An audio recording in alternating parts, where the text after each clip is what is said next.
Buenos días, Dios.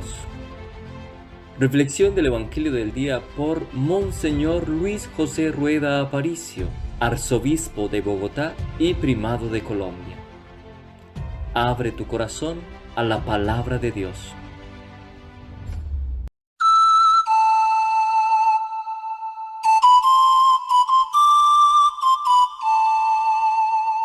En el nombre del Padre, y del Hijo, y del Espíritu Santo. Amén. Alabemos a Dios que en su palabra nos revela el designio salvador, y digamos en súplica confiada: renuévame por dentro, mi Señor. No cerremos el alma a su llamada, ni dejemos que arraigue el desamor. Aunque dura es la lucha, su palabra será bálsamo suave en el dolor. Caminemos los días de esta vida como tiempo de Dios y de oración. Él es fiel a la alianza prometida: si eres mi pueblo, yo seré tu Dios. Tú dijiste, Jesús, que eras camino para llegar al Padre sin temor. Concédenos la gracia de tu Espíritu, que nos lleve al encuentro del Señor. Amén.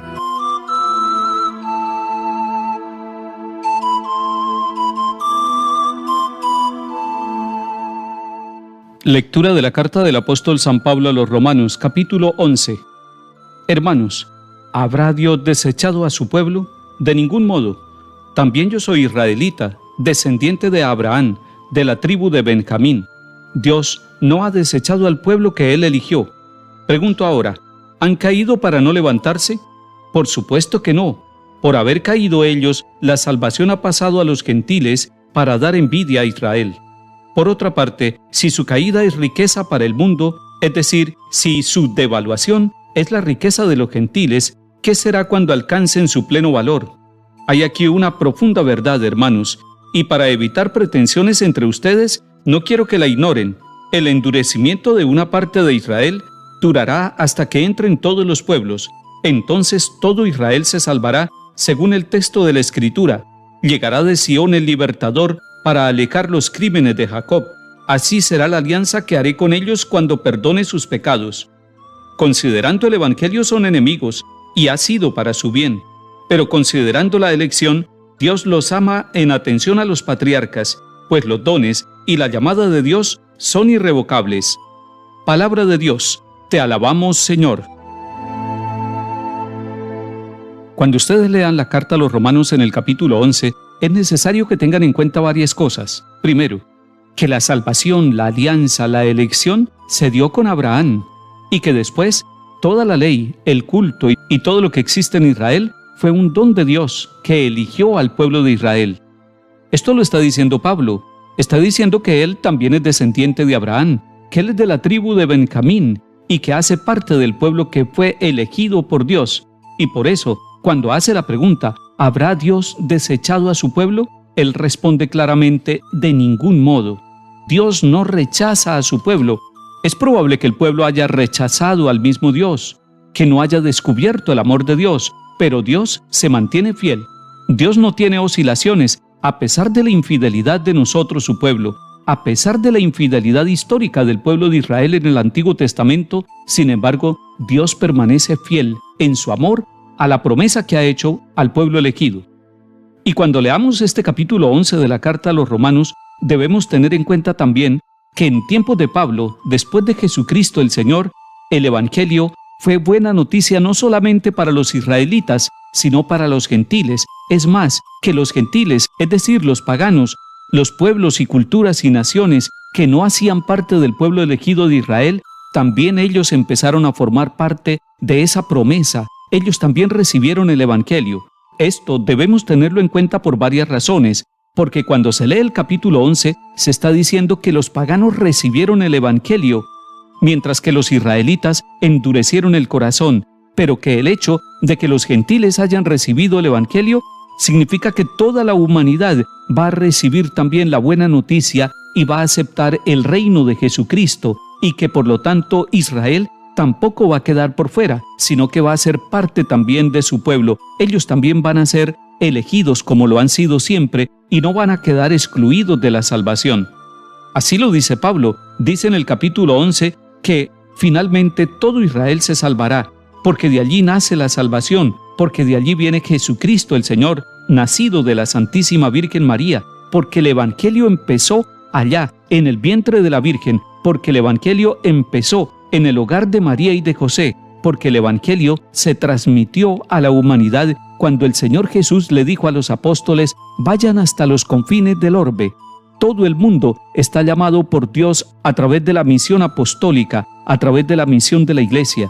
Por eso es tan bello el nombre de la Iglesia, católica, porque católica significa universal, y eso quiere decir que se está cumpliendo aquello que Jesús en Mateo 28 le dijo a sus discípulos: vayan a todo el mundo y anuncien el Evangelio para que el mundo se salve y sepan que yo estoy con ustedes todos los días hasta el fin del mundo.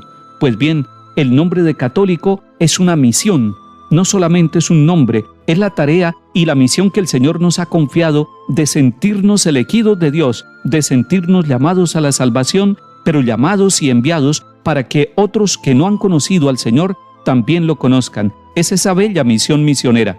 Entonces, cuando ustedes lean el capítulo 11 de la carta a los Romanos, léanlo pensando: primero, el pueblo de Israel fue elegido en Abraham. Luego, allí nace el Mesías, el Salvador, el Hijo de la Virgen María. Y luego, desde allí, desde Israel, a pesar de que ellos se endurecen el corazón, llega el Evangelio a todas las culturas, a toda la historia, a todos los tiempos. Y esto porque Dios quiere que todos los hombres y mujeres se salven y lleguen al conocimiento de la verdad.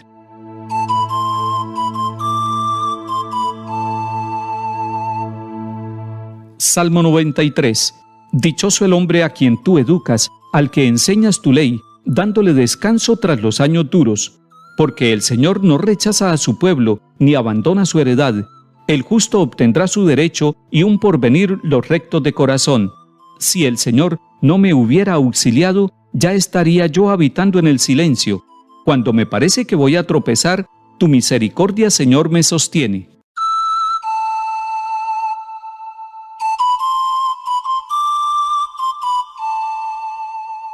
Lectura del Santo Evangelio según San Lucas, capítulo 14. Un sábado entró Jesús en casa de uno de los principales fariseos para comer, y ellos le estaban espiando. Notando que los convidados escogían los primeros puestos, les propuso esta parábola: cuando te conviden a una boda, no te sientes en el puesto principal, no sea que hayan convidado a otro de más categoría que tú, y vendrá el que los convidó a ti y al otro y te dirá: cédele el puesto a este. Entonces, avergonzado, irás a ocupar el último puesto. Al revés, cuando te conviden, vete a sentarte en el último puesto, para que cuando venga el que te convidó te diga: amigo, sube más arriba.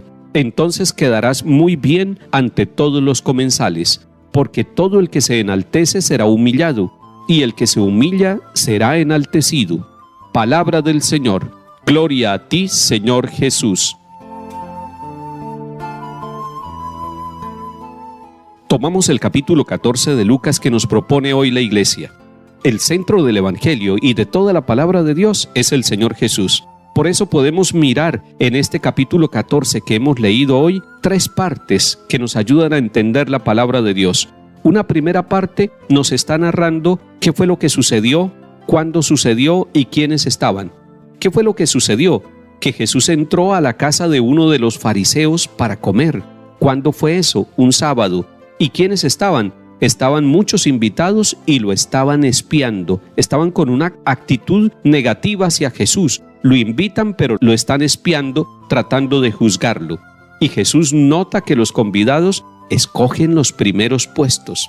La segunda parte de lo que hemos leído es la parábola, porque Jesús les dice una parábola que lleva un mensaje.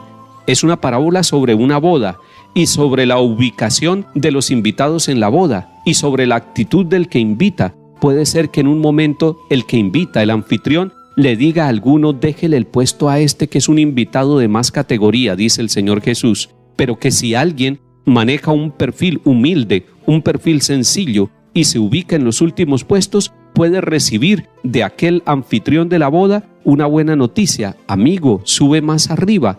Y dice el Señor Jesús en la parábola que quedará muy bien ante los invitados. La tercera parte de este capítulo que hemos leído, 14 de San Lucas, nos da el mensaje de la parábola, la humildad. Dice el Señor Jesús que el que se enaltece será humillado y que el que se humilla será enaltecido.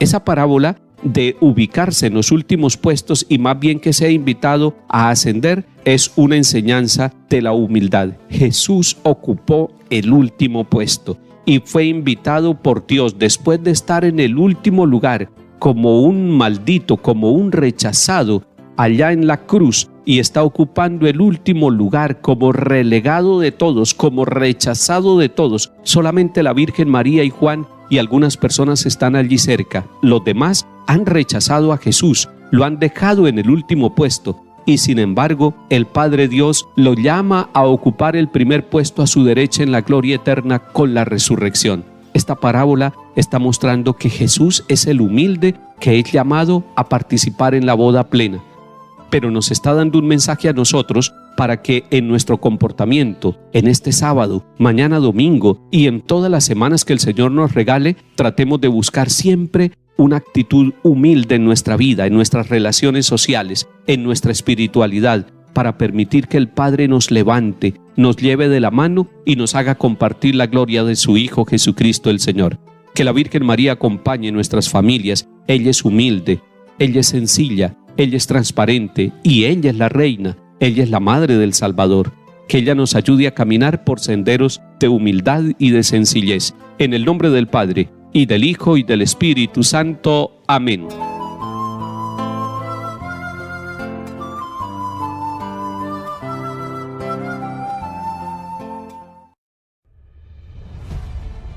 Buenos días, Dios.